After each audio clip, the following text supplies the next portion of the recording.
1990 से 2024 34 साल जो राम मंदिर विवाद का सबसे अहम दौर था। इन्हीं 34 सालों में राम मंदिर के नाम पर गोलियां चली, दंगे भड़के और रामलला अदालत पहुंचे। इस सीरीज में अब तक आपने जाना कि राम मंदिर ने कैसे राजनीतिक रंग लिया, कैसे 1986 में गर्भगृह का ताला खुलने के बाद ये राजनीति उत्तर प्रदेश से निकलकर पूरे देश को प्रभावित करने लगी। आज इस एपिसोड में आप जानेंगे राम मंदिर आंदोलन की शुरुआत से लेकर अयोध्या में रामलला मंदिर के भूमि पूजन तक की कहानी। 1986 में गर्भगृह का ताला खुलने के बाद राम मंदिर विवाद ने खासी हलचल मचा दी थी। विश्व हिंदू परिषद इस मुद्दे पर हिंदुओं को एकजुट कर रहा था। 1984 में विहिप की धर्म संसद में राम मंदिर के मुद्दे पर भी चर्चा हुई थी। वहीं 1980 में बनी भाजपा ने मुद्दे को वो राजनीतिक आवाज़ दी जिससे कांग्रेस हिचक रही थी। भाजपा का स्टैंड था कि मामले में कोर्ट नहीं, सरकार को कदम उठाना होगा। कानूनी मोर्चे पर भी सरगर्मी बढ़ रही थी। 1989 में राम मंदिर विवाद से जुड़ी सभी याचिकाओं को इलाहाबाद हाई कोर्ट शिफ्ट कर दिया गया। 1989 की दो घटनाओं ने कैसे बदला राम मंदिर विवाद का रुख। 1 जुलाई 1989 को पूर्व जज देवकी नंदन अग्रवाल ने बतौर राम मित्र एक याचिका दायर की।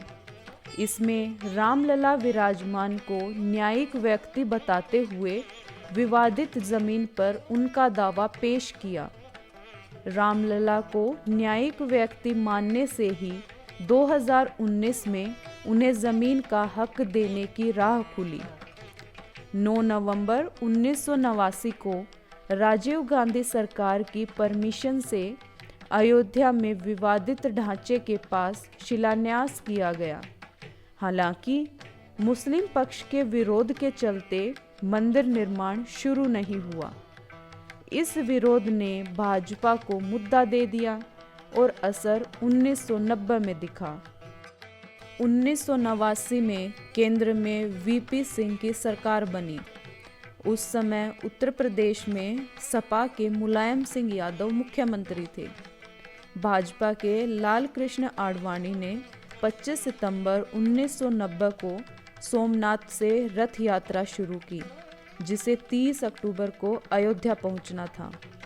इसके लिए अयोध्या में कार सेवक जमा होने लगे, लेकिन रथ यात्रा को बिहार में रोक आडवाणी को गिरफ्तार कर लिया गया। घटना के बाद अयोध्या में जमा कार सेवक 30 अक्टूबर को उत्तेजित हो गए। कुछ जत्थे विवादित ढांचे में घुसने की कोशिश करने लगे।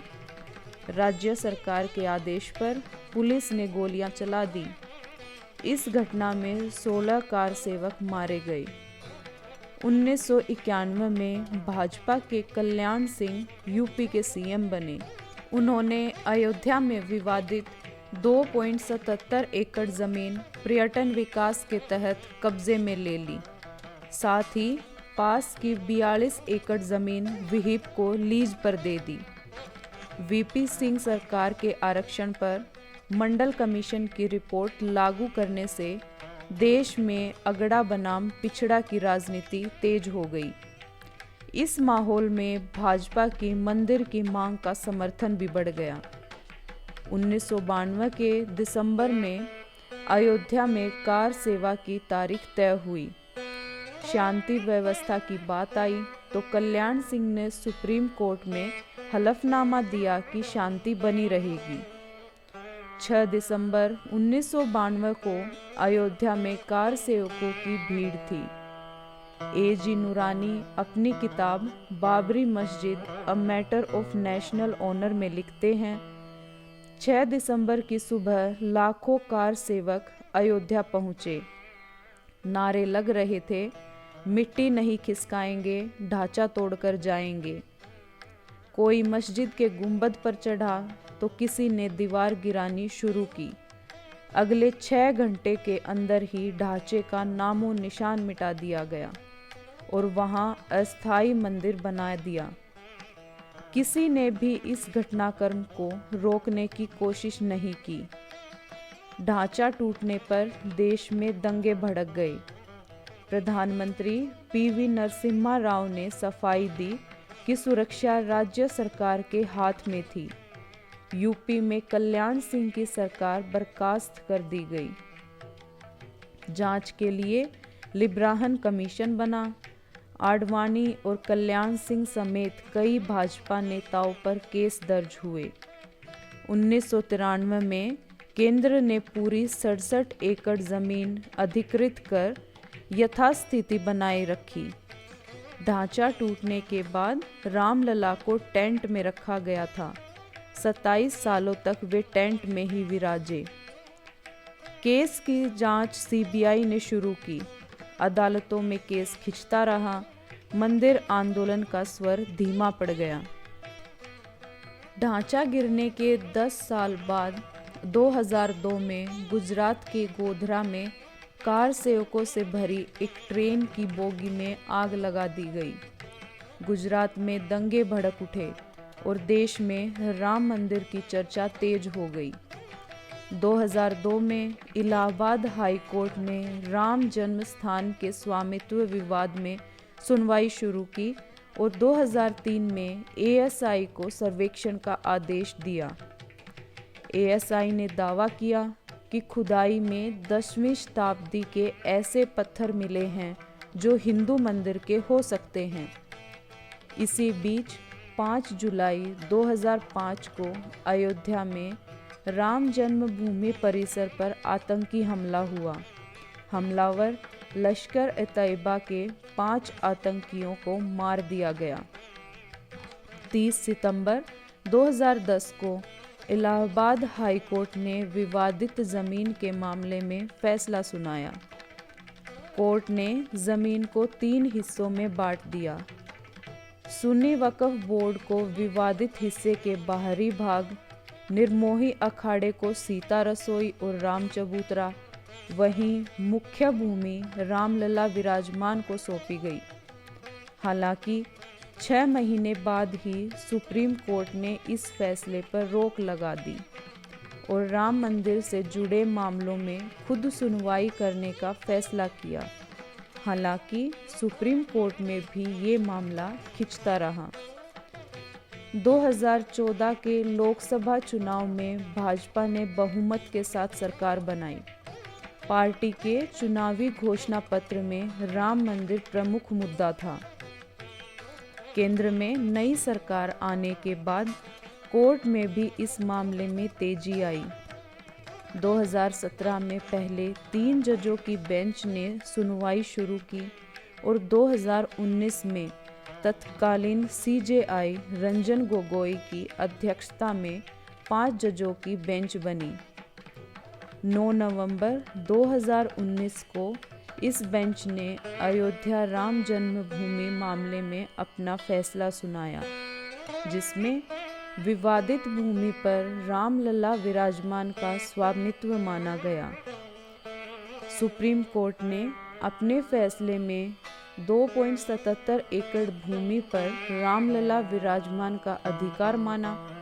कोर्ट ने केंद्र सरकार को आदेश दिया कि 3 महीने में एक ट्रस्ट बनाकर उसे भूमि सौंप दी जाए। साथ ही मंदिर निर्माण, ट्रस्ट के संचालन और पूरे रख रखाव के लिए केंद्र को गाइडलाइन बनाने की सलाह दी। इस मामले में निर्मोही अखाड़ा भी मालिकाना हक का दावेदार था।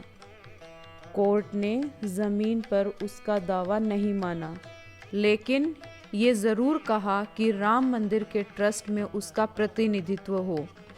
सुप्रीम कोर्ट ने केंद्र और यूपी सरकार को ये निर्देश दिए कि मस्जिद बनाने के लिए सुन्नी वक्फ बोर्ड को अयोध्या में ही 5 एकड़ ज़मीन उपलब्ध करवाई जाए। अयोध्या जिले के धन्नीपुर इलाके में सुन्नी वक्फ बोर्ड को ये 5 एकड़ ज़मीन सौंपी गई है। यहाँ मस्जिद निर्माण और रख रखाव के लिए सुन्नी वक्फ बोर्ड ने मई 2020 में Indo Islamic cultural foundation trust बनाया। यहाँ मस्जिद के साथ साथ 300 बेड का हॉस्पिटल, कम्युनिटी किचन और इंडो इस्लामिक रिसर्च सेंटर बनाने की तैयारी है। फरवरी 2024 में मस्जिद निर्माण की प्रक्रिया आगे बढ़ेगी। राम मंदिर तीर्थ क्षेत्र ट्रस्ट ने मंदिर निर्माण शुरू किया। 5 अगस्त 2020 को प्रधानमंत्री नरेंद्र मोदी ने अयोध्या में राम मंदिर का भूमि पूजन किया। ट्रस्ट के सचिव चंपत राय के मुताबिक फरवरी 2023 तक ट्रस्ट को 3200 करोड़ रुपए दान में मिले। मीडिया रिपोर्ट्स के मुताबिक 2023 के अंत तक ये आंकड़ा 5000 करोड़ तक पहुंच गया। ट्रस्ट के मुताबिक 5 फरवरी 2020 से 31 मार्च 2023 तक मंदिर निर्माण में 900 करोड़ रुपए खर्च हुए हैं। मंदिर की कुल अनुमानित लागत 18,000 करोड़ रुपए है। पहला चरण पूरा हो चुका है और 22 जनवरी 2024 को श्री राम लला मंदिर में विराजेंगे। 22 जनवरी को अपने घर आप भी श्री राम के नाम का दीपक अवश्य जलाएं। आशा है आपको हमारी ये सीरीज़ पसंद आई होगी। ऐसी ही और वीडियो देखने के लिए हमारे चैनल को सब्सक्राइब ज़रूर करें और अपने परिवार और दोस्तों के साथ शेयर करें।